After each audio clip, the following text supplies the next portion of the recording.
이 시간은 우리 하나님의 말씀 같이 보도록 하겠습니다. 마태복음 9장 18절에서 26절의 말씀. 마태복음 9장 18절에서 26절의 말씀을 우리 한 목소리로 같이 봉독을 하도록 하겠습니다. 18절입니다. 예수께서 이 말씀을 하실 때에 한 관리가 와서 절하며 이르되 내 딸이 방금 죽었사오나 오셔서 그 몸에 손을 얹어 주소서. 그러면 살아나겠나이다 하니 예수께서 일어나 따라가심에 제자들도 가더니 12해 동안이나 혈루증으로 앓는 여자가 예수의 뒤로 와서 그 겉옷가를 만지니 이는 제 마음에 그 겉옷만 만져도 구원을 받겠다 함이라. 예수께서 돌이켜 그를 보시며 이르시되 딸아 안심하라 내 믿음이 너를 구원하였다 하시니 여자가 그 즉시 구원을 받으니라. 예수께서 그 관리의 집에 가사 피리 부는 자들과 떠드는 무리를 보시고 이르시되 물러가라 이 소녀가 죽은 것이 아니라 잔다 하시니 그들이 비웃더라. 무리를 내보낸 후에 예수께서 들어가사 소녀의 손을 잡으심에 일어나는지라. 그 소문이 그 온 땅에 퍼지더라. 아멘. 오늘은 우리가 마태복음 우리 9장에 있는 말씀을 가지고 사람의 눈총은 총보다 무섭다라고 하는 이러한 제목으로 우리가 하나님의 말씀을 함께 보도록 하겠습니다. 우리 인터넷에 가면은 어떤 글에 대해서 댓글이 달린다 그러지요. 그 댓글에 사람들이 많은 자기들의 이야기를 또 주장을 담기도 합니다. 그런데 그 중에 선한 글보다 악성 댓글이 참 많지요. 그래서 그 악성 댓글 때문에 자기 목숨을 버린 그런 종종 사람들 이야기가 들립니다. 인기를 먹고 사는 연예인들도 그런 악성 댓글 때문에 충격을 받아서 목숨을 버린 사람들도 있고, 또 인터넷을 하던 유튜버들도 가운데도 있고, 또 몸이 건강했던 운동선수도 그 말이라고 하는 것 때문에 충격받아서 스스로 목숨을 20대인데도 버리는 경우들이 종종 요즘 있었습니다. 참 말이라는 게 무서운 것 같아요. 아무리 몸이 건강한 사람도 그런 글 몇 개에 크게 충격을 받고 그렇게 스스로 목숨을 버릴 만큼 삶의 의지를 잃어버리게 한다는 것은 굉장히 말에 얼마나 힘이 있는가라고 하는 것을 알게 하지요. 근데 이러한 것들은 인터넷의 댓글로만 있는 게 아닙니다. 현실 댓글도 있습니다. 우리 현실 가운데도 우리 사람들이 서로 나누는 말 가운데서도 이렇게 그런 악성 댓글 마냥 사람의 마음을 아프게 하고 힘들게 하는 그러한 말들이 있습니다. 그리고 놀랍게도 남이 하는 말보다 가까운 부부끼리 또는 가족 안에서 이루어지는 그런 말들이, 또는 시어머니와 또는 며느리 또는 아버지하고 자녀들 간에 하던 말들이, 툭 던진 말들이 이렇게 악성 댓글 마냥 우리를 아프게 하고 힘들게 하고 또 평생 그걸 잊지 못하게 하는 그런 말들이 되기도 합니다. 부모님이 지나가면서 한 너는 누구 머리를 닮았냐, 돌대가리, 또는 부부간에 입 닥쳐라고 하는 그 한마디 때문에 평생 서로 간에 말을 안 하고 사는 그러한 부부들도 있는 것을 우리는 알고 있습니다. 왜 이렇게 서로 도움되라고 말하면 좋은데 왜 이렇게 상처들이 많을까요? 우리 교회 안에서도 마찬가지입니다. 교회 안에서도 먼저 믿은 분이나 뒤에 믿은 분이나 또는 교회 안에서 주님의 일을 하다가도 서로 간에 이런 현실 악성 댓글들로 인해서 마음이 아픈 경우들이 종종 있습니다. 나빠서 그런 게 아니에요. 자기도 모르게 그런 일들이 벌어져요. 저도 이렇게 설교를 하거나 성도님들과 많은 말을 하기 때문에 저도 모르게 그렇게 성도들의 마음을 아프게 한 또는 서운하게 했던 그런 말들이 분명 있었을 것 같아요. 혹시 저 때문에 서운한 분들 계셨다면 다 용서해 주시기를 바랍니다. 용서 안 해주세요? 용서해 주시기 바랍니다. 그런데 우리 서로가 용서해야 돼요. 그냥 일방적으로 나만 상처받은 사람 없고 또 일방적으로 공격한 가해자만 있는 게 아니에요. 우리 서로 간에 상처가 있고 또 상처를 주었기 때문에 용서하고 용납하는 것이 얼마나 필요한가 하는 생각이 들어요. 이런 일들은 우리 일상생활에서 그렇지만 또 심지어는 목사님들에게도 이런 일들이 벌어집니다. 제가 만났던 한 목사님이 이제 이분이 번아웃이 되셨어요. 너무 지치셨어요. 그래가지고 대인 기피증이 생기신 거예요. 사람들을 안 만나고 싶어 하세요. 성도들한테 전화가 오면 깜짝 놀래가지고 화들짝 놀라시면서 그냥 두근두근 대시고 전화를 못 받아요. 목사님 왜 이렇게 되셨습니까? 무슨 일이 생겼습니까? 했더니 이분이 열정적으로 목회를 10수년간을 하신 거죠. 열정적으로 정말 헌신적으로 그렇게 신방을 다니고 성도들을 섬기고 전화 신방하고 성경 공부를 하고 새벽에 하고 또 밤늦게까지 사역을 항상 하는데 아니 성도들은 항상 그런 얘기를 하는 거예요. 목사님 더 신방 다니세요. 더 전화하세요. 더 좀 공부 좀 해주세요. 막 이런 말을 듣는데 이분이 그 말이 이렇게 도와주는 그런 조언으로 들리지 않고 어떤 순간부터 그게 더 큰 요구로 들리는 거예요. 지금 하고 있는데 여기다 더 얹어서 더 하세요. 이분이 그래서 하나님한테 기도를 하는 거죠. 하나님, 내가 여기에다가 얼만큼 더 더해야지 우리 성도들은 만족을 할까요? 나 지금 죽을 것 같이 힘들어 죽겠는데 여기에다 얼마를 더 더해야지 사람들은 만족할까요? 나는 위로해 주는 사람이라고 그러는데 나도 위로받고 싶은데 나는 위로해 주는 사람이 하나도 없네요.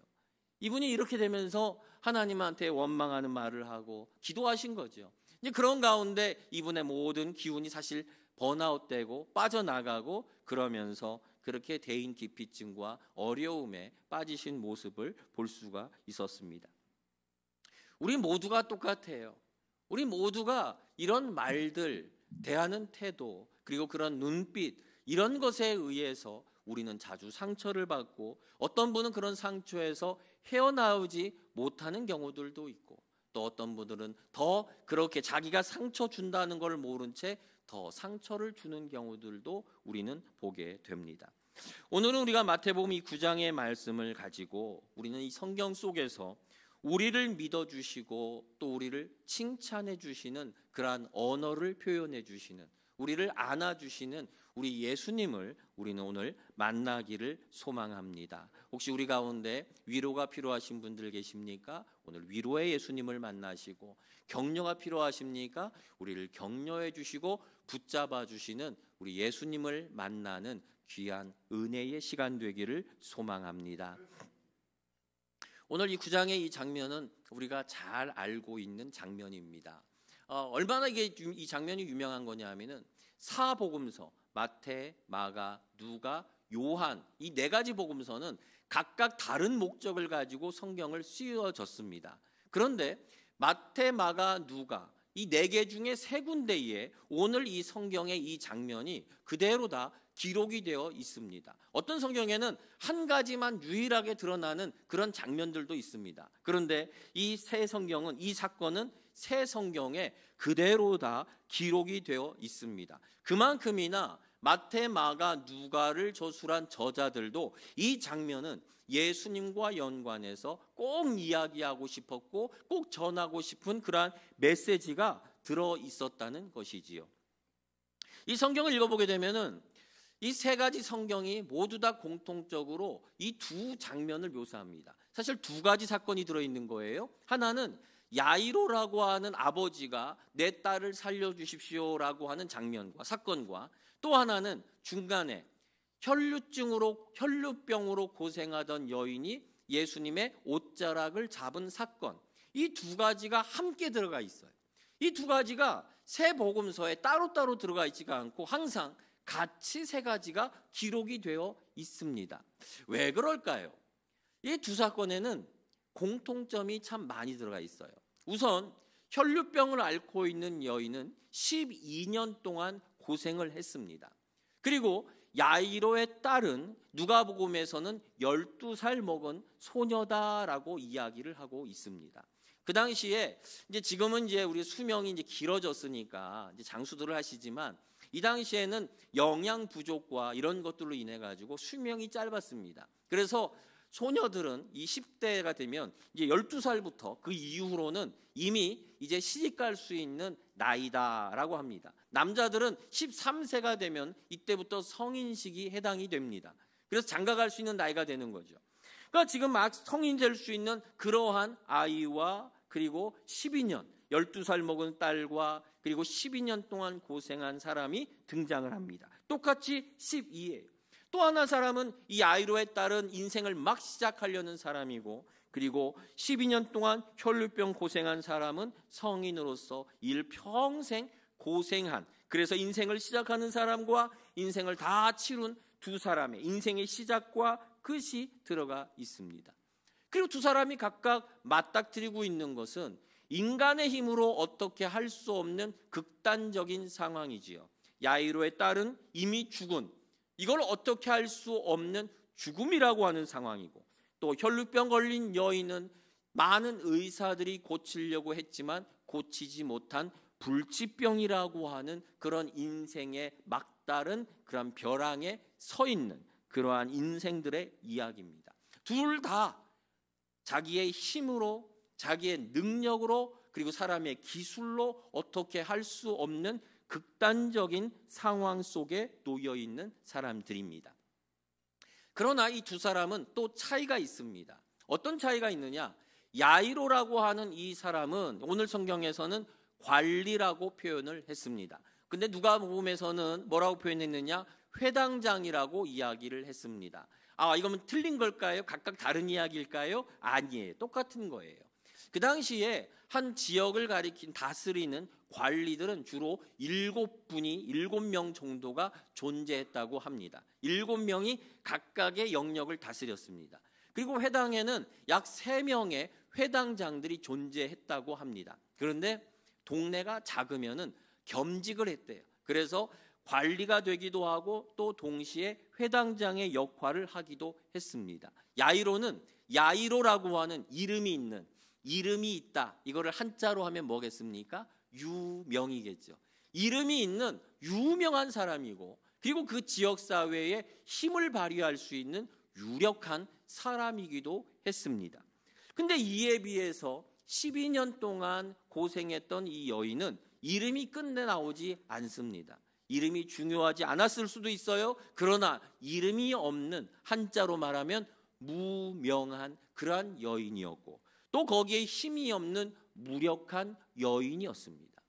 야이로는 그래도 유명하고 유력했기 때문에 예수님 앞에 나아가서 예수님을 초대합니다. 예수님, 우리 집에 와주십시오. 그런데 무명하고 무력한 여인은 예수님 앞에 나설 수 없어서 예수님 뒤에 가서 예수님 옷자락을 잡아요. 큰 차이가 있지요. 야이로는 예수님 앞에 서는 사람이었지만, 그러나 이 여인은 예수님 뒤에서 슬쩍 다가가야 되는 그러한 위치를 가지고 있는 사람이었어요. 이렇게 공통점도 있지만 이렇게 극단적인 차이점도 있는 이 두 사건이 함께 있는데, 그러면서도 공통적인 오늘 성경의 메시지는 뭐냐? 바로 믿음의 사람들이 기적을 일으킨다라고 하는 거예요. 여러분 따라해 보시죠. 믿음의 사람은 기적이 있습니다. 믿음의 사람들에게는 기적이 벌어져요. 이 사람들은 어떠한 믿음의 사람들이냐? 아주 이 두 사람의 공통점은 다급하고 절실한 믿음을 가지고 있다는 거예요. 여러분 먼저 우리 야이로를 한번 볼까요? 우리 18절 말씀을 우리 한번 펼쳐보시고 우리 함께 읽어봤으면 좋겠습니다. 자, 18절 말씀 같이 읽어볼까요? 예수께서 이 말씀을 하실 때에 한 관리가 와서 절하며 이르되 내 딸이 방금 죽었사오나 오셔서 그 몸에 손을 얹어 주소서. 그러면 살아나겠나이다 하니. 여러분 이 절에서 지금 이 아버지의 다급한 마음을 여러분 보실 수 있습니까? 지금 뭐라고 하느냐? 예수님한테 와가지고 쫓아와서 그 앞에 절하며, 아마 슬라이딩 했을 거예요. 확 와가지고 절하면서 이르기를 내 딸이 방금 죽었습니다. 예수님 빨리 가셔서 내 딸의 몸에 손을 얹어서 빨리 기도해 주십시오. 그러면 살아날 것 같습니다라고 하는 다급한 말이 있었을 거예요. 절대로 점잖게 슬금슬금 와가지고 예수님 별일 없으셨습니까? 이렇게 말하면서 절대로 얘기 안 했을 거예요. 와가지고 급하게 와서 예수님의 손을 꽉 잡고 오셔서 내 딸 위에 손을 얹고 기도해 주십시오. 기도해 주시면 살아날 것 같습니다라고 하는 이런 간절함이 이 아버지의 마음, 부정이죠. 이 부정 속에 흐르고 있었을 거예요. 혈류병 걸린 이 여인도 마찬가지예요. 12년 동안 고생을 합니다. 이 12년 동안 고생이라는 건 그냥 고생이 아니에요. 이거는 그 당시에 레위기 신명기를 보면 피 흘리는 사람은 부정하다 그랬어요. 성경에 피 흘리는 사람은. 그래서 피 흘린 사람 부정해서 지금도 이스라엘 사람들은 고기를 먹을 때도 우리는 그 소고기 같은 거 먹으면 불에다 너무 구우면 안 되지요. 딱딱해지니까. 피가 살짝 흐르는 거 그런 걸 먹어야 맛있는 거잖아요. 이스라엘 사람들은 아니에요. 물속에 그 고기를 담궈가지고 피가 쭉 다 빠질 때까지 둡니다. 그리고 그 고기만 먹어요. 피를 먹지 않아요. 근데 그 피를 흘리는 사람은 부정하다. 그래서 이 여인이 병이 이제 뭐 자궁에서 흐르는 것인지 그건 몰라요. 그러나 이 혈류병 걸린 여인은 바로 이런 이유 때문에 부정한 여인이에요. 부정해요. 그러다 보니까 이 여인은 예배당에 와서 예배를 드리고 싶어도 부정하기 때문에 오면 안 돼요. 그 여인이 오는 순간 다 부정해져요. 그러다 보니까 사람들이 어떻게 합니까? 같이 안 어울리지요. 심지어는 그 부정은 전염된다 그랬습니다. 그 여인과 같이 앉아서 이야기를 나눠요. 부정된 거예요. 그 사람이 앉았던 의자에 나도 앉았어요. 부정해진 거예요. 그 사람이 있는데 같이 한 공간에 있었어요. 그럼 다 부정해지는 거예요. 그러다 보니까 어떻게 되겠습니까? 이 여인이 사람들과 어울리지를 못하겠지요. 아무도 가까이 안 하게 되는 거예요. 사회적인 고립이 이루어져요. 그게 얼마 동안요? 12년 동안. 또 이 여인이 이것 때문에 결혼을 할 수 있었을까요? 결혼도 못했을 거예요. 또 이 병을 고치기 위해서 노력 안 했을까요? 노력했지요. 정말 돈을 써가면서 온갖 노력을 다 했을 거예요. 그런데 고치지 못했어요.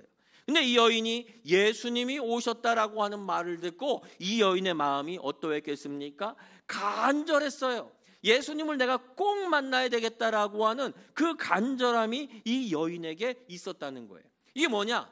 야이로에게는 다급하게 예수님을 찾는, 쫓아가서 예수님 손을 붙잡고 빨리 딸에게로 데려가려고 하는 아버지의 다급한 마음이 있었고, 이 여인에게는 예수님 나를 꼭 고쳐주셔야만 됩니다라고 하는 그런 간절함이 이 여인에게 있었어요. 얼마나 간절했느냐? 내가 예수님의 옷자락만 만져도, 이것만 만져도 내가 나을 것이다라고 하는 그런 간절함이 이 여인에게 있었다는 거예요.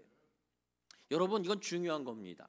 믿음이라고 하는 거는 우리가 그냥 여유롭게 내가 한 500년 뒤에 죽으면 그때 천국 가지 하는 그런 여유로운 게 아니에요. 믿음이라고 하는 건 뭐냐? 하나님, 나는 내가 하나님이 필요하다는 것을 내가 고백합니다. 내가 한 주간 살아갔는데 난 정말 주님이 너무 필요합니다. 기도하는데 하나님, 나는 정말 살고 싶습니다. 주님, 나 좀 살려주십시오. 내 인생이 너무 무겁습니다. 내가 지고 있는 죄짐이 너무 무겁습니다. 하나님, 생각만 하면 막 불안함이 올라오고 걱정거리가 생각나고 입에서 한숨이 멈추지 않습니다. 앞으로 어떻게 살아갈까 앞날을 생각하면 눈이 캄캄하고 공포스럽습니다. 여러분, 그럴 때 우리가 할 수 있는 게 뭐겠어요? 바로 예수님을 찾는 거예요. 여러분, 우리가 111 기도운동 왜 합니까? 기도하자는 거예요. 주님 앞에 나와서 내 마음을 다 꺼내놓고, 주님, 내가 지금 다급합니다. 여러분, 우리가 정말 죽을 병이 생겨야지 그때서야 다급해지는 겁니까? 예, 그럴 수도 있어요. 근데 지혜로운 사람들은 우리 삶이 얼마나 다급하고 내가 부모로서 내가 살아가는 이 길이 얼마나 힘이 든지 깨닫는 그런 지혜가 있어요. 여러분, 사업하는 분들 어떻게 보면 복받은 분들이에요. 그분들에게 사업을 하며 어려운 일이 닥치고, 그리고 매달 월급을 줘야 되고, 그리고 사업이 힘들고, 이런 순간마다 돈이 많은 게 아니에요. 이분들에게는 정말 하나님을 찾지 않으면 얼마나 내가 매달 힘이 들고 어려운지를 아는 그런 은혜가 또한 있는 분이기도 하다는 거예요.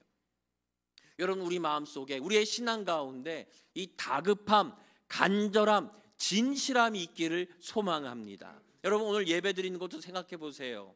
오늘 예배 드리는 것도, 여러분, 오늘 예배 그랬어. 그럼 다음 주에 또 예배하지 뭐. 다음 주 교회 오래, 그 다음 이번 주 바쁘니까 그 다음 주에 놀러 가지 뭐. 여러분, 그게 아니죠. 오늘 예배에 대해서도 어떤 마음이 있어야 됩니까? 오늘 예배가 마지막 예배인 것처럼 그러한 마음으로 우리가 예배 드려야 되는 줄 믿습니다. 여러분, 오늘 주일이에요. 여러분, 다음 주에 주일이 또 올까요? 우리는 몰라요. 우리는 알지 못해요. 여러분, 얼마나 사실 것 같아요? 아무도 내가 이번 주에 죽는다는 생각 아무도 안 합니다. 다들 나는 장수하고 한 50년 뒤, 100년 뒤까지도 나는 살아있을 것 같이 생각하고 살아가요. 근데 과연 그런가요? 아무도 그런 사람 없어요. 우리가 오늘 주일을 보낼 때에도 오늘 이 주일이 나의 마지막 주일이다라고 하면서 이 주일 나에게 주시는 말씀을 사모하고, 이 시간 말씀 듣는 것도 나에게 주시는 마지막 말씀이다라고 하는 그러한 사모함으로 하나님의 말씀을 듣기를 소망합니다. 저도 이렇게 2부 예배를 드릴 때마다, 설교할 때마다 올라오기 전에 항상 기도하는 게 그거예요. 하나님, 이 예배가, 이 설교가 저의 마지막 설교인 것처럼 설교하게 해주십시오 하면서 올라와요. 이게 마지막 시간이다, 내 마지막 설교다. 여러분, 바로 그 마음이 필요한 거예요. 우리의 신앙에 간절함, 다급함, 지금 아니면 안 됩니다. 지금 나에게 말씀 주십시오. 지금 나에게 은혜를 주십시오. 지금 내가 숨쉬게 해주십시오. 지금 나에게 예수님이 찾아오셔서 나에게 말씀을 해주십시오. 이 다급함과 간절함이 있을 때에 야이로의 딸이 일어나는 것이고, 바로 12년 동안 혈루병 걸렸던 여인이 치료함을 받는 거예요. 이러한 믿음이 있는 자들에게 기적이 일어나게 되는 줄 믿습니다. 그런 사람들에게, 그러한 영혼들에게 바로 인생의 기적이 일어나게 되는 거예요. 이러한 여인에게, 혈루병 여인이 예수님에게 정말 간절하게 예수님을 찾았습니다. 근데 이 예수님이 이 여인의 모습을 보면 참 가관이지요. 왜냐하면 이 여인이 예수님한테 다가온 방식은요, 굉장히 무례하고 비정통적이고 비성경적이에요. 이 여인이 예수님한테 와가지고 옷자락을 잡았어요. 여러분, 생각해 보세요. 여자가 남자의 옷자락을 잡아요. 전철 복잡한 데서는 그럴 수도 있지요. 근데 생각해 보세요. 제가 이게 서울대 사거리를 지나가는데, 어떤 예쁜 여자분이 오더니 제 팔짱을 탁 끼면서 얘기를 하는 거예요. 여러분이 그걸 봤어요. 그럼 무슨 생각이 들까요? 어머나, 우리 목사님 웬일이냐, 그러시겠지요. 지금 예수님한테 주위에 지금 이 여인이 가가지고 뭐를 한 거예요? 예수님 옷자락을 잡았어요. 그것도 부정하다고 하는 그 여인이 예수님의 옷자락을 딱 잡는 거예요. 그걸 본 사람들은 뭐라고 할까요? 이거 스캔들 났다라고 하지 않겠어요? 더군다나 신앙적으로, 종교적으로 부정한 사람이 다른 사람을 만지면 역시 부정함이 옮겨가 전염된다라고 하는 건데, 부정한 사람이 어떻게 만져요? 왜 잡아요? 안 되지요. 차라리 앞에 가서 예수님, 차라리 이 앞에 구장에 있는 것처럼 다윗의 자손 예수여라고 외치던 그러한 눈먼 봉사들처럼 그렇게 예수님을 차라리 찾지, 왜 예수님의 여자가 남자의 옷자락을 왜 잡는단 말이에요. 또 예수님께서는 한 번도 옷자락을 잡고 치료해 주신 적은 없으세요. 직접 안수를 하시거나 또는 말씀으로 치료해 주셨지 옷자락을 잡은 적이 없어요. 근데 이 여인은 내가 옷자락을 잡으면 나을 것이다 라고 생각을 하고 있단 말이에요. 어차피 옷자락을 잡으면 나을 수가 있는 겁니까? 이건 굉장히 미신적이지요. 우리 사회에 이런 미신 많아요. 여러분, 하버드 대학 가시면은요, 그 하버드 대학 정문 지나가면 거기에 그 학교를 만든 하버드라고 하는 사람의 동상이 있어요. 동상이 있는데 그 동상이 이제 세월을 지나고 또 비를 맞고 이러니까 이 겉에가 다 탄화돼 가지고 이제 거뭇거뭇하게 다 돼 있어요. 근데 한 군데만 반짝반짝반짝반짝 가지고 막 광채가 나요. 어디일 것 같으세요? 발이에요, 발. 거기가 이렇게 손을 뻗으면 발이 되어요. 이게 높아가지고 머리나 이런 데가 안 되어요. 발만 되어요. 근데 발을 왜 잡았을까요? 이거 만지고 가면 우리 자식들이 여기 학교 온다라고 하는 미신이 있어가지고 다들 외국 사람들도 그런 미신이 많은가 봐요. 근데 제가 보기에는 한국 사람들이 관광 가가지고 더 많이 만지는 것 같아요. 반짝반짝해요. 우리나라에 그런 거 많지요. 이렇게 그 부처님 상이나 그런 거 있으면은 그 코 그런 거 떼다가 갈아가지고 먹으면은 불임자가 아기 낳는다 그래서 그렇게 떼가는 그런 것들도 많이 있지요. 그런 게 다 미신이지요. 이 여인이 지금 하고 있는 것도 뭡니까? 성경적이기보다는 굉장히 미신적인 거예요. 내가 예수님의 옷자락을 잡으면 나을 것이다. 여러분, 옷자락 잡으면 나을까요? 굉장히 미신적인 거예요. 근데 예수님이 그러한 모습을 보면서 꾸짖지를 않으세요. 야야야, 이 사람아, 지금 내 옷자락을 왜 잡냐? 내 앞에 와서 말을 해야지 내 뒤를 왜 당기냐? 지금 너 더러운 그 손으로 나를 왜 잡냐? 내가 말로 할게, 말로 치료해 줄게. 이렇게 꾸짖을 수도 있는데 예수님은 그것에 대해서 한 말씀도 안 하시는 것을 우리가 보게 돼요. 예수님은 이 여인을 꾸짖지 않으셨어요. 여러분, 우리가 종종 이렇게 우리 한국 그 현대에 와가지고 이 꾸짖는 것 중에 하나가 뭐가 있느냐 하면은 기복신앙을 버려라라고 하는 거예요. 우리가 하나님 앞에 와가지고 하나님 내 몸을 치료해 주십시오. 하나님 복 주십시오. 우리 자녀가 잘 되게 해주십시오. 이런 기도를 하면은 이제는 그거 너무 저급하다. 너무 1차원적 기도를 한다라고 하면서 그런 기복을 버려라. 이제는 예수님 중심 돼야 된다 하면서 꾸짖는 그런 경향이 좀 있는 것 같아요. 근데 저는 나쁘다고 생각 안 해요. 왜냐하면 성경에서 하나님 아버지에게 자녀들이 아버지 나 이번에 돈이 없는데 돈 좀 주세요. 아버지가 주실까요? 안 주실까요?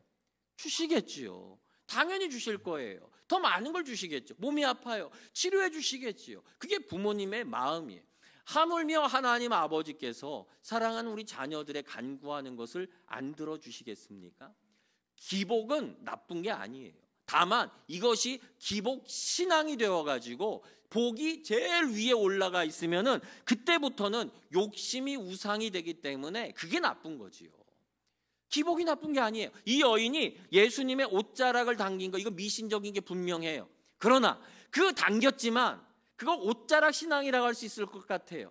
옷자락을 만지면 나을 거다. 만약에 이게 신앙이 되었으면 그 뒤로도 옷자락만 만지면 나을 거다. 목사님 옷자락 당기면, 목사님이 가운을 오면 그 가운을 만지면, 광단에 와서 강단을 만지면 나을 거다. 이런 우상이 미신이 생겼을지도 몰라요. 근데 이 여인은 거기에 머물지 않았지요. 우리 성경 읽어볼까요? 우리 21절 이 여인이 가지고 있었던 참 믿음이 무엇이었나를 우리는 볼 수 있어요. 21절 같이 한번 읽어봅시다. 이는 제 마음에 이 여인이 자기 마음이에요. 그냥 자기 생각, 굉장히 자기 중심적이죠. 성경에 의하면 이것도 아니고 뭐 어떤 신학자가 말해준 그것도 아니고 내 생각에는 내 마음에는 예수님의 옷자락만 만져도, 근데 뭐라고요? 이거 만지면 내가 나을 것이다 그렇게 얘기 안 했지요. 옷자락만 겉옷만 만져도 무엇을 받는다고요? 구원을 받겠다. 할렐루야. 이 여인은 몰랐어요. 미신적이고 아는 것이 많이 없고 무례한 거예요. 그럼에도 불구하고 하나님께서는 이 여인에게서 뭘 보십니까? 이 여인의 그 중심, 내가 이것만 잡아도 나으리라고 하는 그 옷자락을 뛰어넘는 큰 믿음을 예수님은 봐주신 거예요.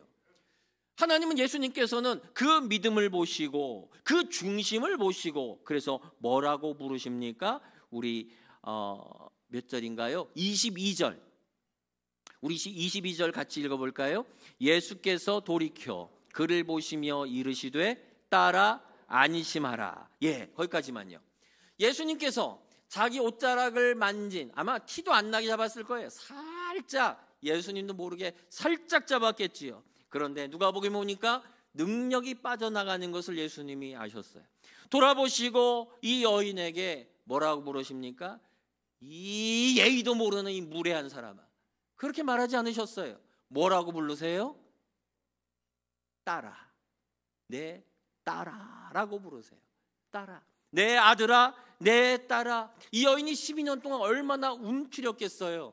갈 때마다 나갈 때마다 사람들이 눈총을 주지요. 이 부정한 여인, 더러운 여인, 어울리지 말아라, 야 가까이 가지 마라 라고 하면서 사람들의 눈총과 어울림을 받지 못한, 그러다 보니까 어떻게 되겠습니까? 움츠리고 오그라들고 자신감 없고, 그러니까 오죽하면 예수님 옷자락 살짝 잡으러 다가갔겠습니까? 겁이 많고 연약한 그러한 여인이에요. 근데 거기에 예수님이 이 무례한이라고 했으면 이 여인은 아마 기절해버리고 말았을 거예요. 예수님이 뭐라고 부르세요? 내 딸아. 할렐루야. 예수님은 우리에게요 그렇게 우리를 부르세요. 독수리의 눈으로 우리의 뭐 잘못하나 한 주간 죄 몇 개 지었는지 한번 적어보자라고 하며 그거를 기억하려고 우리를 벌 주려고 기다리고 계신 하나님이 아니세요. 목마른 심령으로, 다급하고 간급한 심령으로 주님, 내가 주님 앞에 나왔습니다. 여러분 좀 미신적이어도 괜찮아요. 기도가 안 돼서 그냥 예배당에 나와서 앉아 있어도 괜찮아요. 내 마음에 내가 20일 동안 내가 기도하리라, 다른 건 못해도, 근데 기도가 안 돼요. 그냥 20일 동안 나와서 그냥 앉아 있다만 가는 거예요. 내가 5분씩은 꼭 채우리라, 그냥 5분 동안 앉아 있다 가는 거예요. 여러분 그걸 보고 아니 형식적이야, 하나님이 그러실까요? 아닐 거예요. 예수님께서는 우리의 그 간절한 마음, 그 결심을 보시고 분명히 우리에게 내 딸아, 내 아들아라고 하시면서 우리를 사랑해 주시고 또 인정해 주실 줄 믿습니다. 그리고 뭐라고 하십니까? 22절 계속 보면은 이르시되 딸아, 그리고 안심하라, 두려워하지 말아라, 안심하라, 그리고 내 믿음이 너를 구원하였다 하시니. 여러분 생각해 보시죠. 여기서 이 여인이 예수님의 옷자락을 당겼어요. 부끄럽지요, 두렵지요. 그래서 예수님의 이 옷자락을 티도 안 나게 잡았어요. 그러면 예수님도 이 여인을 아신다면 당연히 아시겠죠. 그냥 살짝 왔으니 그냥 살짝만 하시면 안 될까요? 그냥 살짝 잡았는데 그걸 보시고 뒤돌아서서 그 여인을 딱 보시면서 너 알지? 이 말만 하셔도 이 여인은 모를까요? 그 은혜를 알 거예요. 치료가 된 걸 알 거예요. 근데 왜 예수님께서는 이 여인을 붙잡고 공적으로 얘기하실까요? 누가복음에 가면 예수님이 이걸 크게 벌리시지요. 누가 나를 만졌느냐? 아이고 예수님 누가 만졌겠습니까? 네, 만졌다. 그리고 그 여인을 많은 사람들 속에서 딱 꼬집어가지고 앞에 세우시는 장면이 나와요. 왜 그 여인을, 그렇게 부끄러워하는 여인을, 자신감이 없는 여인을 왜 꼭하게 찝어가지고 이 자리에 세우실까요? 이거는요, 이 여인에게 수모를 주기 위한 게 아니에요. 예수님은 이 여인의 육신을 치료하셨지만 또 이 여인의 사회적 관계와 모든 걸 같이 치료하시는 거예요. 그동안 이 여인은 더럽다라고 피를 흘리는 불결하다는 것 때문에 이 여인의 모든 것들이 끊겼어요. 가족들도 가까이 안 하고 결혼도 하지 못했고 사회적 관계도, 예배당에 가는 것도 금지당한, 여러분 예배당 가는 것도 금지당했다는 것은 정말 기가 막힌 일이죠. 그렇게 금지당한 사람인데 예수님께서 그 여인을 딱 세워두고 모든 사람 앞에서 뭐라고 선언하십니까? 내 믿음이 너를 구원하였다. 내 믿음이 너를 구원하였다 라고 하시며 공적으로 선언을 하시는 거예요. 선포하시는 거예요. 모든 사람들에게 이 여인은 구원받은 사람이다. 이 여인은 이제는 치료받은 사람이다. 정결한 하나님의 백성이다 라고 하며 공적인 선언을 해주시는 것을 보게 돼요.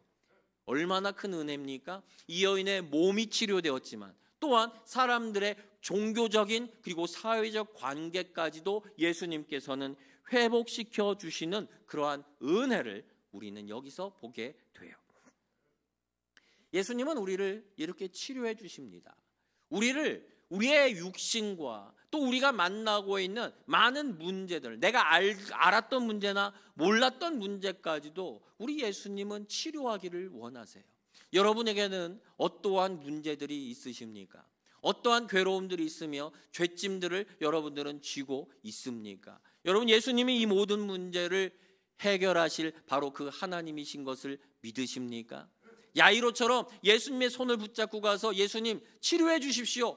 앞에 가가지고 예수님 끌어갈 수도 있어요. 아니면 예수님 뒤에 가서 내가 살짝이라도 그 옷자락만 잡아도, 내가 주님의 교회에 와가지고 이곳에 앉아 있기만 해도 그러나 예수님은 나의 기도를, 나의 간구함을 들으실 것이다 믿는 믿음이 여러분에게 있기를 소망합니다. 이 야이로가, 이제 야이로 얘기를 좀 해야지요. 이렇게 12년 동안 혈루병 앓았던 여인이 나았어요. 공적인 선언을 받았어요. 근데 여러분, 이 모습을 보며 이 야이로의 마음이 어떨까요? 급해 죽겠지요. 빨리 가가지고 딸의 시신이 완전히 식어버리기 전에 빨리 가가지고 예수님이 손을 얹고 기도해 주시면 좋겠는데, 행여라도 완전히 죽어버리면 안 되는데, 조금이라도 일어나야 되는데 그 마음 없겠습니까? 근데 이 두 사람을 보면 하여튼 둘 다 막무가내예요. 믿음이 이렇게 막무가내일 수가 없어요. 야이로도 회당장이잖아요. 점잖게 할 수 있잖아요. 근데 와가지고 예수님의 손을 붙잡고 18절에 있는 것처럼 예수님 빨리 가서 내 딸이 지금 죽었는데 손 얹고 빨리 기도해 주십시오. 막 끌고 갑니다.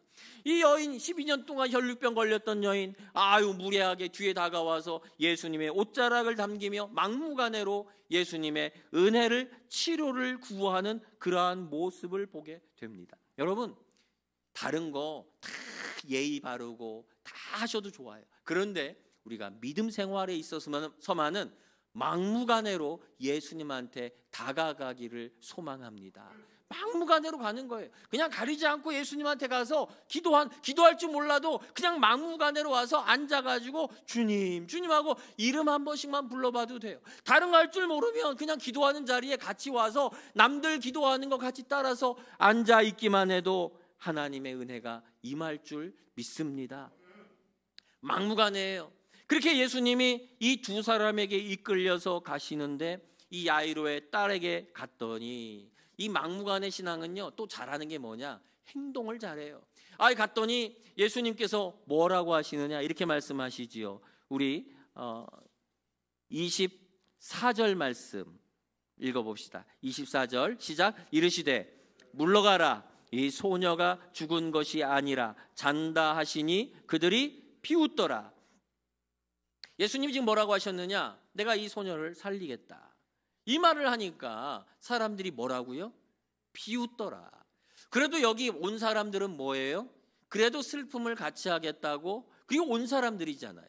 그래도 이 야이로를 아는 사람들이잖아요. 근데 그 사람들이 예수님의 말을 듣더니 반응이 뭐냐, 이 불가능한 걸 한다 그러니까 비웃더라요. 비웃더라. 조금 전에 무슨 일이 있었어요? 12년 혈루병 걸렸던 여인을 치료해 줬어요. 지금 이 8장, 9장, 10장은요 계속해서 기적들 사건들이에요. 치료의 사건들이에요. 이런 것이 있음에도 불구하고, 소문을 들었고 보았음에도 불구하고 사람들은 뭐라고 하느냐, 그 말씀을 듣고 비웃더라라고 하는 거예요. 우리 25절도 같이 읽어볼까요? 25절. 무리를 내보낸 후에 예수께서 들어가사, 거기까지. 여기서 무리를 내보냈다 그러셨어요. 지금 예수님이 지금 아이를 살리러 들어가셨는데 사람들이 비웃어요. 그걸 보시고 예수님이 하신 행동은 뭐냐면은 첫째가 물러가라는 거예요. 물러가라. 그리고 26절에서도 25절에서도 무리를 내보낸 후에, 내보냈다, 이 말은 나가주십시오, 이 말이 아니에요. 이거는 강한 단어예요. 강제적으로, 강압적으로 나가십시오라고 쫓아내는 장면을 가리키는 거예요. 이게 뭐냐면은 예수님의 놀라운 기적이 벌어지는 그 자리에 비웃는 자들은 있을 수가 없다는 거예요. 지금 야이로의 아버지나 12년 혈루병 걸렸던 여인처럼 정말 갈급한 사람들, 다급한 사람들, 진실한 사람들, 바로 그 사람들만이 예수님이 일으키시는 이 기적을 보고 경험할 자격이 되는 사람들이에요. 그 자리에 비웃는 자들이 있다면 하나님의 역사는 일어나지를 않아요. 일어났어도 그것을 보고 우연이다, 이 아이가 잠시 지금 기절했던 건데 깨어난 것이다라고 다른 이유를 댈 뿐이지 결코 하나님이 우리 가운데 일으키신 놀라운 일이라고 말하지 않는다는 거예요. 예수님은 그래서 그 사람들을 쫓아내라라고 하셨어요. 여러분, 교회 안에도 마찬가지예요. 교회 안에서 한 믿음 생활을 하지만 우리 안에도 반드시 비웃는 사람들이 있습니다. 하나님의 일들을 할 때마다, 하나님의 역사가 이루어질 때마다 어디선가 스물스물 나타나가지고 하나님의 역사를 이미 다 해봤던 건데 무슨 일이 벌어질까? 저거 해도 아무 소용이 없는데 그냥 해보라고 해라고 하며 비웃는 그러한 무리들이 또한 사탄의 역사가 반드시 이루어져요. 있어요. 우리 안에서도 이루어져요. 하나님이 정말 나에게 기적을 일으키시고 싶은데, 내 삶에 놀라운 변화를 일으켜주고 싶은데 우리들 마음속에서 끊임없이 비웃는 것들이 등장을 해요. 예수를 믿는다고 소용이 있냐? 기도를 한다고 달라지겠느냐? 하나님이 어디 있느냐라고 하면서 끊임없이 의심하고 불신하고 조롱하고 그리고 분노하고 불평하고 이러한 것들이 마음속에서 계속 일어나게 되어 있어요. 예수님은 그러한 것들에 대해서 뭐라고 말씀하십니까? 물러나라, 보내라라고, 쫓아내라고 말씀하고 계신다는 거예요. 지난주 말씀 저희가 들었을 때 이 말씀 기억하십니까? 너희들이 기도할 때에 골방에 들어가, 그리고 뭐 하라고요? 문을 닫고, 문을 닫아야 되는 거예요. 우리가 하나님 앞에 나아갈 때는 내 마음의 문을 닫아야 돼요. 내 세상에서 들어오려고 하는 원망하고 불평하고 비교하고 그리고 불신하고 이런 마음들을 문을 딱 닫아서 들어오지 못하게 하고 창문을 열어서 하나님을 바라보는, 하늘을 바라보는 그 기도, 그 믿음만이 있어야 되는 거예요. 우리 마음속에 이렇게 하나님이 기적을 일으키고자 할 때에 죽어가는 내 심령을 살리고 내가 뭐 달라지겠느냐라고 하는 자포자기한 심령들을 예수님은 기적으로 일어나게 하시고, 12년 동안 피 흘리며 나는 뭐 망한 인생이야, 나는 죽었어 라고 하는 그런 인생들도 12년 만에 살리시는 기적을 일으키려고 하는데, 그 안에 이런 비웃는 것들이 있어요. 그럼 어떻게 하나님의 역사가 일어날 수 있겠습니까? 여러분, 장마비가 하루 종일 쏟아져 가지고 막 1m씩 쌓인다고 쳐보세요. 아무리 쏟아진다고 그래도 여러분 그릇을 엎어놓으면은 그 그릇 안에 빗물이 들어갑니까? 하나도 못 들어가는 거예요. 비가 조금 오더라도 그릇이 넓으면 그 안에 빗물이 담기는 거예요. 하나님이 우리에게 한없는 은혜를, 내 삶에 기적을 허락해 주고 싶어도, 와, 정말 이게 하나님이 하신 거구나, 정말 하나님이 이렇게 놀라운 일들을 내 안에 이루시는구나, 우리 자녀들한테 이렇게 놀라웠고 귀한 일들을 하나님이 계획하셨구나, 이렇게 하나님이 하고 싶으셔도 우리의 마음을 뒤집어 놓고 열지 않고 이렇게 우리 안에 비웃고 조롱하는 것들이 있다면 어떻게 하나님의 역사가 이루어지겠습니까? 여러분, 하나님의 놀라운 역사를, 기적을 보기 원하십니까? 그렇다면 여러분 안에 있는 비웃는 것들을 쫓아내기를 축복합니다. 쫓아내야 돼요. 축출해야 돼요. 여러분 안에 불평이 올라오는 순간 잘라내세요. 여러분 가정생활하다가 원망하는 생각이 올라오는 순간, 원수 같다는 생각이 올라오는 순간, 그 순간 잘라내야 돼요. 안 그러면 그것은 점점 자라나고 뿌리가 깊어지고 가지가 커지는 거예요. 우리들 가운데 이러한 악한 마귀의 어둠의 세력들은 우리에게 끝없이 이런 조롱하고 비웃는 것들을 우리에게 불러오고 야기하고 있어요. 오늘 이 말씀은 사람들은 우리를 힘들게 하고 사람들은 우리들에게 눈총을 주며 우리를 고립시키고 죽이려고 합니다. 그러나 예수 그리스도는 어떻게 하십니까? 우리가 모자라더라도 12년 혈루병 여인처럼 아는 것이 없고 부족하지만 어떨 때는 어리석게 그냥 미신적으로 보이는 옷자락 한번 잡겠다라고 하는 그러한 모습이라 할지라도 예수님은 그거에 대해서 이런 반구 말 안 하세요. 꾸짖지 않으세요. 그리고 오히려 그 여인에게 내 딸아 안심하라 라고 하시면서 오히려 그 여인의 마음을 위로해 주시고 격려해 주시고 그리고 치료의 놀라운 기적을 주신 것을 믿습니다. 소망하기는 우리 모두에게 하나님께서 이루신 이 놀라운 기적들이 우리에게도 매일 벌어지기를 원합니다. 우리가 믿음의 눈을 열고 바라보게 되면 기적이 아닌 게 없어요. 놀랍지 않은 일이 없어요. 아침에 눈을 뜰 때에 건강하게 눈뜨심이 감사하고, 또 아내와 남편과 자녀들이 있는 것이 또한 감사하고, 내가 숨 쉴 수 있는 것이 얼마나 감사하고, 힘들지만 또 직장에 갈 수 있다는 것이 얼마나 감사하고, 하나님의 보호하심 가운데 내가 알든지 모르든지 하나님의 그 보호하심 속에 보호받고 있다는 사실들이 얼마나 크고 놀라운 은혜인지 모릅니다. 바라기는 이 놀라운 은혜들을 깨닫고 그 가운데 감사함으로 살아가는 우리들의 삶이 신앙이 되기를 소망합니다.